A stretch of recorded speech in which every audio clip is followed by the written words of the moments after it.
여러분 안녕하십니까?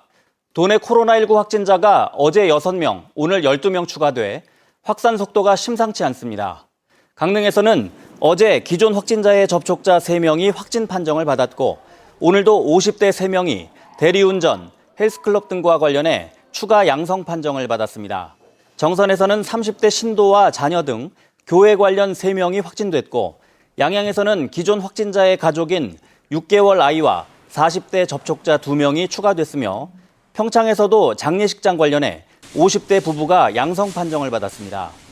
원주에서는 지난달 29일 횡성에서 열린 전국 종교 순회 모임에 참석했던 60대 여성 등 2명이 확진됐고 속초와 춘천에서도 1명씩 추가돼 저녁 7시 기준 도내 누적 확진자는 2,395명으로 늘었습니다. 건조한 날씨 속에 강풍까지 불면서 봄철 산불 발생 위험이 높아지고 있습니다.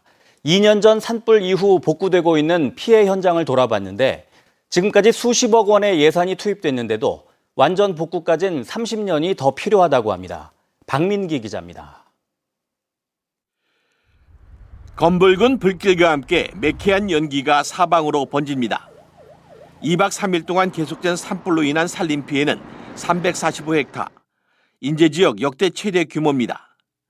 인제 남면 일대를 휩쓴 초대형 산불은 발생한 지 2년이 지났지만 아직도 주민들에겐 공포의 기억입니다.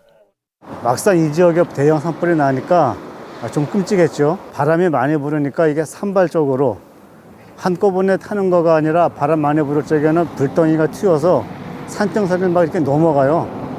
산불 진화 이후 인제구는 산림복구 예산 30억 원을 투입해 산불 피해 지역 사유림을 매입하고 꽃나무와 과일나무 등을 심어 경관숲을 만들고 있습니다. 44번 국도 소양호와 연계의 산림을 복원하는 등 산림 관광 자원으로도 개발한다는 계획입니다. 하지만 산림 복원은 기다림의 연속. 대형 산불이 발생한 지 만 2년이 지나 복구가 이뤄졌지만 현장에는 아직까지 산불의 상처가 그대로 남아 있습니다. 기후와 토양에 맞는 묘목 61만 2천 그루를 심고 관리에 나섰지만 산불이 나기 전 울창한 산림을 다시 보기 위해서는 앞으로 30년은 더 기다려야 합니다. 저희가 복구비가 이제 산지 사방 사업비, 조림비, 인도 사업비 한 35억 정도 투자했고요. 현재 철쭉 이런 거를 심은 꽃동산 한 10년 정도 볼 것 같고, 그다음에 목재 정상적으로 추진하려면 30년은 있어야지 원래 모습이 되지 않을까. 지난 2년간 인제구는 산불 피해 지역을 중심으로 임도 3.8km를 정비하고 산사태 예방을 위한 산지 사방 작업도 마무리했습니다. 하지만 아무리 완벽하게 조치된 산불 피해 복구 사업이라도 산불 예방과 실천에는 미치지 못한다는 교훈은 던져주고 있습니다. MBC 뉴스 박민기입니다. 블로그와 온라인 커뮤니티에 글이나 댓글을 써서 홍보하는 이른바 바이럴 마케팅 업체로부터 전화를 받아보신 상인분들이 많으실 겁니다. 그런데 매출을 늘려주겠다는 말만 믿고 덜컥 계약했다가 이른바 위약금 장사에 말려드는 경우가 적지 않다고 합니다. 이병선 기자입니다. 식당을 하는 변정환 씨는 지난해 11월 블로그와 온라인 커뮤니티 댓글을 통해 입소문을 내는 이른바 바이럴 마케팅 업체에서 연락을 받았습니다. 1년에 130만 원가량을 내면 연 매출을 6천만 원 올려주겠다는 제안이었습니다. 한 달이라는 시간 동안 계속 연락을 드렸던 게 저희 팀에서 대표님 업체만큼 정말로 매출을 올릴 업체가 없어서 말씀을 드린 거예요. 처음에는 믿지 않았지만 계속된 연락에 결국 광고 대행 계약을 맺었습니다. 통화하고 카톡 보내고 자기 진급도 해야 되니까 정말 나 일할 잘하는 사람이니 할 수 있다고 얘기하는데 그리고 이제 솔직히 매달 10만 원이라고 하니까 그 돈 뭐라고. 코로나 상황이 악화되면서 광고를 3개월 뒤로 미루기로 했고 이달 들어 다시 업체에 연락했는데 영업사원의 휴대전화는 없는 번호로 바뀌었습니다. 지금 거신 전화는 없는 번호입니다. 다시 확인하신 후 걸어주시기 바랍니다. 이상하다고 느낀 변 씨는 업체에 환불을 요청했습니다. 하지만 이미 홍보글과 홍보 기사를 올렸다며 130만 원 중에 20만 원만 돌려주겠다는 답변이 돌아왔습니다. 광고라고 보기에 의구심이 드는 항목들로 전체 계약액의 3분의 2를 집행했다는 건데 홍보 기사를 냈다는 언론사는 마케팅 업체 감사가 대표였습니다. 해당 업체는 광고하는데 인건비가 들어갔다고 해명했습니다. 돈을 낸 사람은 광고를 낸지도 몰랐는데 비용은 이미 3분의 2 이상을 쓰게 된 겁니다. 이른바 위약금 장사라고 부르는 건데 예전에는 40%까지 위약금을 물리다가 이게 과다하다는 조정 결과가 잇따르자 방법을 바꿔 광고비 명목으로 떼가는 겁니다. 민사소송을 해야 하는데 100여만 원을 돌려받기 위해 변호사를 살 수 없어 포기하는 경우가 많습니다. 상위 노출을 해주겠다. 그 다음에 뭐 이렇게 기사를 써주겠다. 뭐 그다음에 이 작은 비용으로 뭐 이것저것 다 해주겠다. 뭐 이렇게 뭐 매출 보장해주겠다. 이런 거는 다 일단은 다 의심을 해보셔야 되는. 코로나19의 지푸라기라도 잡고 싶은 상인들의 마음이 광고업자들의 먹잇감으로 이용되고 있습니다. MBC 뉴스 이병선입니다.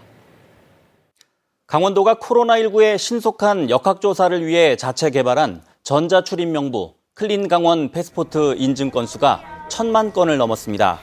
강원도는 지난해 4월부터 지금까지 클린강원 패스포트 인증 건수가 1,050만 건, 하루 평균 10만 건에 달하면서 일상생활에 안착했다고 밝혔습니다. 특히 지금까지 강원도 확진자 발생 지역 역학조사에 150회 이상이 활용됐습니다. 강원도에서는 36,593개의 가맹점이 클린강원 패스포트를 이용하고 있습니다. 영월의 시멘트 업체 쌍용양회가 추진하는 대규모 산업 폐기물 매립장 건립에 대한 반대 여론이 확산되고 있습니다. 영월군 의회에 이어 충북 제천시는 석회암지대에 침출수가 유출돼 지하수가 오염되면서 인근 상수도 취수원도 악영향이 우려된다며 반대 입장을 냈습니다. 영월과 제천, 단양 지역 주민들로 구성된 폐기물 매립장 반대 투쟁위는 오는 9일 매립장 건립 환경영향평가 공청회에 맞춰 대규모 반대 집회를 벌일 예정입니다. 최근 매립장 예정지 인근 쌍용천에서 화학물질인 녹색 액체가 발견돼 시멘트 업체에서 침출수가 유출될 수 있다는 의혹이 제기되고 있습니다. 강릉시가 신재생 에너지를 100% 활용한 산업단지 조성을 추진합니다.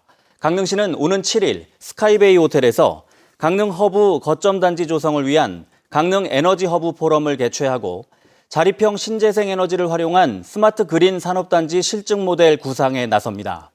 강릉시는 KTX 강릉선 철도 기지창과 동해고속도로 국도 7호선에 인접한 남강릉 IC 인근에 산업단지 조성을 구상하고 있습니다. 강원FC가 서울 원정에서 승리하며 시즌 첫 연승에 성공했습니다. 어제 저녁 서울 월드컵 경기장에서 열린 2021 하나원큐 K리그1 7라운드 경기에서 강원FC는 후반 김수범 선수가 얻어낸 페널티킥을 고무열 선수가 성공시키며 FC 서울의 1대0 승리를 거두었습니다. 2연승과 4경기 연속 무패를 기록하고 있는 강원FC는 오는 7일 제주 유나이티드와의 원정 경기에서 3연승에 도전합니다. 강원도 아파트 평균 매매 가격이 사상 처음 1억 5천만 원을 넘었습니다. 한국부동산원에 따르면 올해 3월 기준 강원도 아파트 평균 매매 가격은 1년 전보다 900만 원 오른 1억 5,117만 원으로 통계 작성이 시작된 2012년 1월 이후 가장 높았습니다. 춘천이 1년 새 1,249만 원 급등한 1억 8,380만 원, 강릉이 1,029만 원 오른 1억 5,852만 원이었습니다. 뉴스를 마칩니다. 고맙습니다.